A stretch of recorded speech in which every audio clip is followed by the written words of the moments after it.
Bonjour à tous, dans cette vidéo nous allons faire un exercice de bac sur la fonction logarithme. Alors si vous voulez vous entraîner, vous pouvez mettre la vidéo sur pause avant de regarder la correction. Alors dans la partie 1, on nous dit qu'on considère la fonction h définie sur l'intervalle 0 exclu plus l'infini par h de x égale 1 plus ln de x divisé par x. Et dans la première question, on demande de déterminer la limite de h en 0. Alors une petite remarque, puisque la fonction logarithme n'est pas définie pour les nombres inférieurs ou égaux à 0, la limite de h en 0 veut dire la limite de h quand x tend vers 0 par la droite. Alors on va commencer par étudier la limite du terme qui est à droite ici. Donc tout d'abord, on sait d'après le cours que la limite quand x tend vers 0, x étant plus grand que 0, c'est-à-dire la limite à droite de 0 de ln de x, eh bien c'est égal à moins l'infini. Ensuite, on étudie la limite du dénominateur, et bien tout simplement la limite quand x tend vers 0, x étant plus grand que 0 de x, eh bien ce sera 0, et ce sera même un 0 positif puisque x est positif. Donc ici on a une quantité qui tend vers moins l'infini divisée par une quantité qui tend vers 0 plus, et donc on en déduit par quotient des limites que la limite de ln de x sur x est égale à moins l'infini.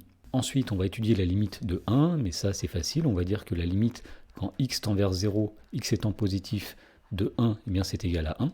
Donc ici on a quelque chose qui tend vers 1 plus quelque chose qui tend vers moins l'infini.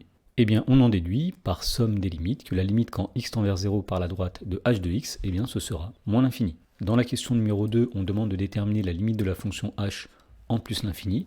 Alors on va tout d'abord s'occuper du terme qui est ici. Donc ln de x va tendre vers plus l'infini quand x tend vers plus l'infini. X aussi va tendre vers plus l'infini quand x tend vers plus l'infini. Donc on est en présence ici d'une forme indéterminée. Mais on reconnaît ici une croissance comparée. On a une expression de la forme ln de x sur x puissance n. Et on sait d'après le cours que quand x tend vers plus l'infini, cette expression tend vers 0. Donc on va commencer par dire ici que la limite quand x tend vers plus l'infini du quotient ln de x divisé par x, eh bien c'est égal à 0. Et on précise bien que cela est vrai par croissance comparée. Ensuite on étudie la limite de 1 quand x tend vers plus l'infini, mais comme 1 est constant, eh bien la limite quand x tend vers plus l'infini de 1 c'est tout simplement 1. Donc ici on est en présence d'une expression qui tend vers 1, plus une expression qui tend vers 0. Donc on en déduit, par somme des limites, que la limite quand x tend vers plus l'infini de h de x, c'est 1.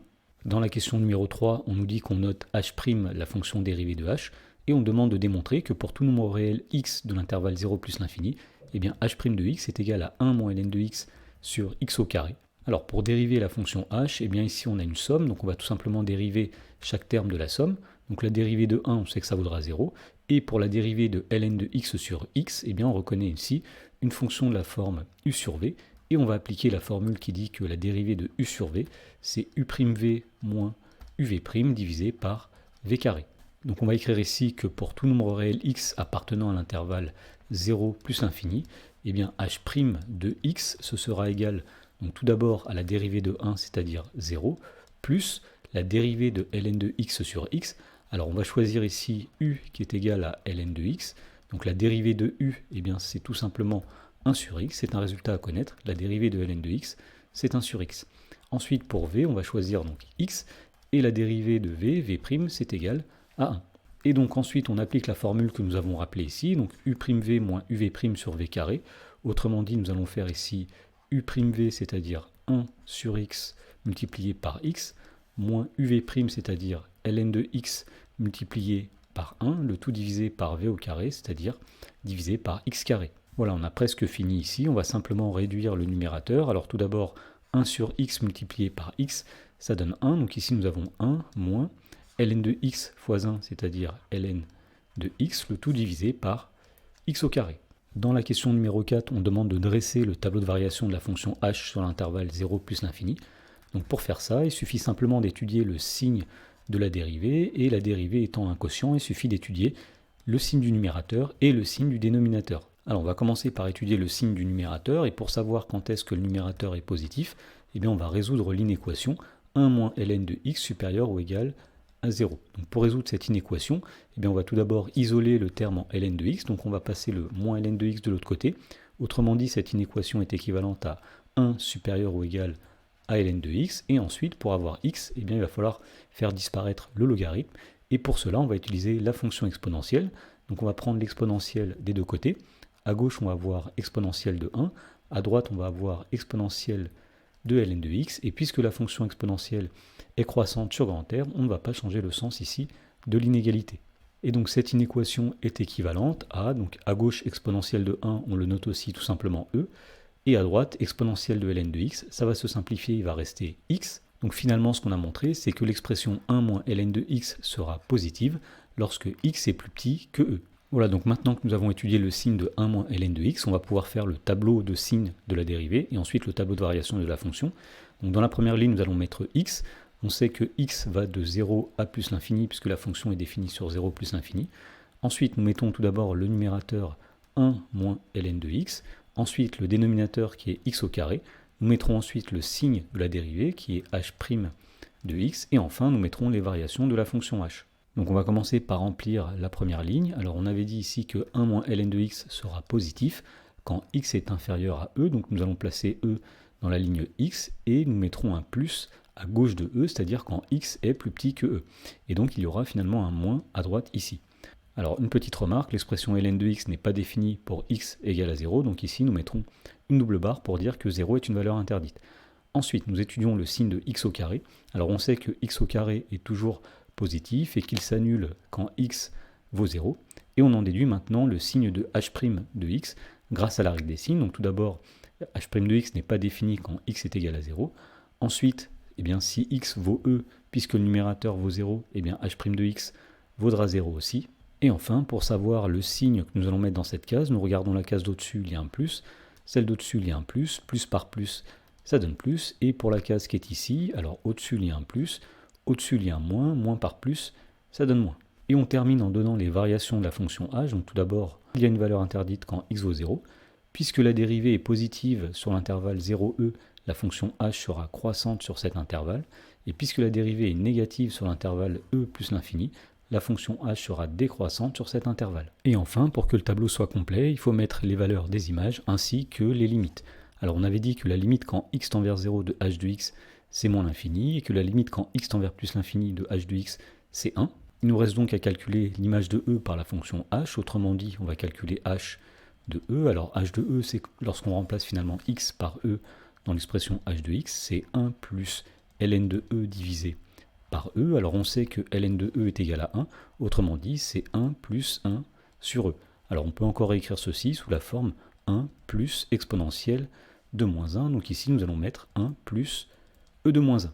Dans la question 5, on demande de démontrer que l'équation h de x égale 0 admet une unique solution alpha dans l'intervalle 0 plus l'infini, et de justifier ensuite que alpha est compris entre 0,5 et 0,6. Alors on va tout d'abord regarder le tableau de variation, et on remarque que si x est dans l'intervalle e plus l'infini, eh bien les images ne descendent jamais en dessous de 1. Donc on va commencer par expliquer que tout d'abord l'équation h de x égale 0 n'a pas de solution sur l'intervalle e plus l'infini, car tout simplement, eh bien, le minimum sur cet intervalle est 1, c'est-à-dire que la fonction h n'atteindra jamais 0 si x est compris entre 0 et plus l'infini. Ensuite, on va regarder ce qui se passe sur l'intervalle 0e.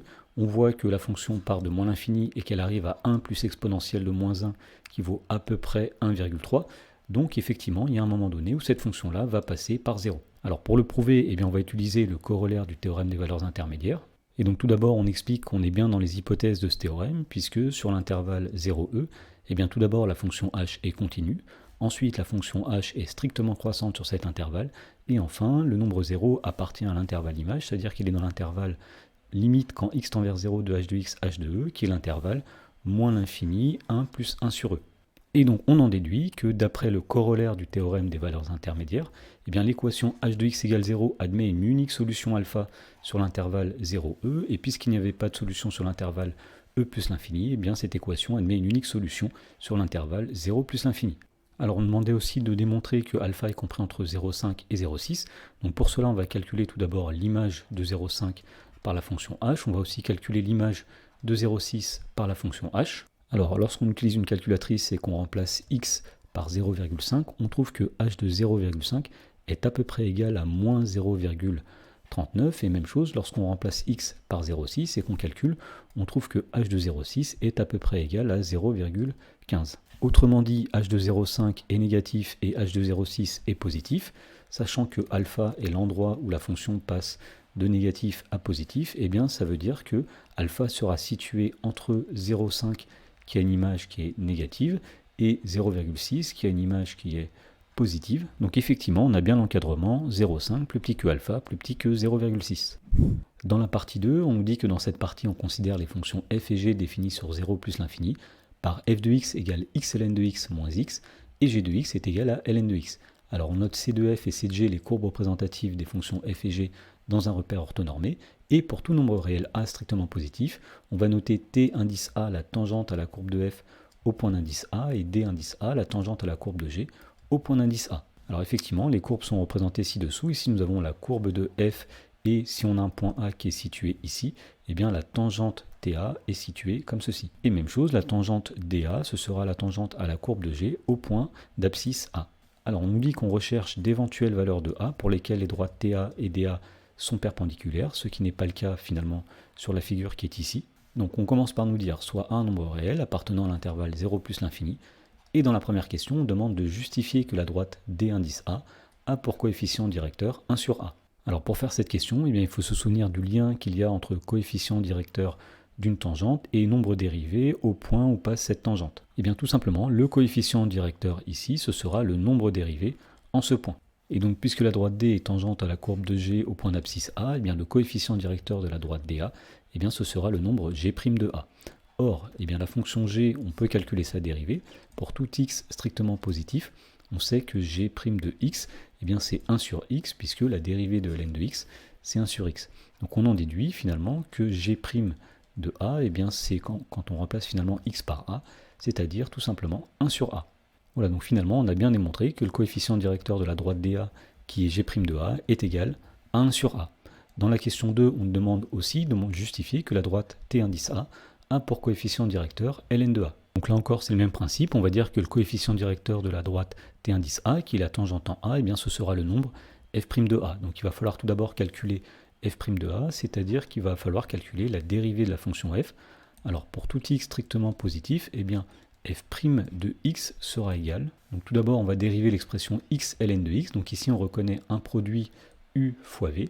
Et on rappelle que la dérivée de u fois v, c'est u'v plus u v'. Alors le u ici c'est x et le v c'est ln de x.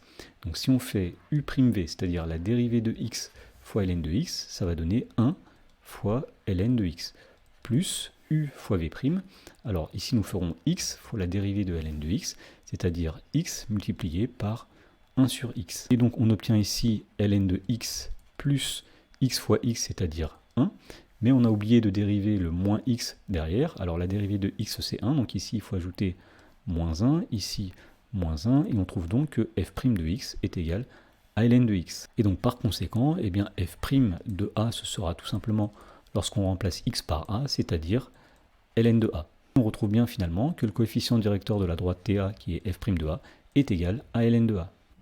Alors dans la dernière question, on nous dit qu'on rappelle que dans un repère orthonormé, eh bien, deux droites de coefficient directeur m et m' sont perpendiculaires si et seulement si m fois m' est égal à moins 1. Et dans la question 3, on demande de démontrer qu'il existe une unique valeur de A que l'on identifiera pour laquelle les droites TA et DA sont perpendiculaires. Alors d'après le rappel, eh bien, les droites TA et DA seront perpendiculaires si et seulement si le produit de leur coefficient directeur est égal à moins 1. Autrement dit, ces droites seront perpendiculaires si et seulement si f' de A, qui est le coefficient directeur de TA, multiplié par G' de A, qui est le coefficient directeur de DA, est égal à moins 1. Alors on a vu dans la question précédente que f' de A est égal à ln de A et que G' de A est égal à 1 sur A. Donc les droites seront perpendiculaires si et seulement si eh bien, ln de A fois 1 sur A est égal à moins 1. Alors on va essayer de transformer cette expression. Donc tout d'abord, ln de A fois 1 sur A, c'est égal à ln de A divisé par A. Et le moins 1, nous allons le faire passer de l'autre côté de façon à obtenir 1 plus ln de A est égal à 0. Et là, on reconnaît finalement la fonction h, car ceci est équivalent à dire que h de A est égal à 0. Autrement dit, les droites seront perpendiculaires uniquement aux endroits où la fonction h s'annule. Mais on avait dit dans la question 5 de la partie 1 que l'équation h de x égale 0 possède une unique solution qui est le nombre alpha. Et donc on en déduit qu'il y a une unique valeur de A pour laquelle les droites TA et DA sont perpendiculaires, à savoir la valeur A égale alpha.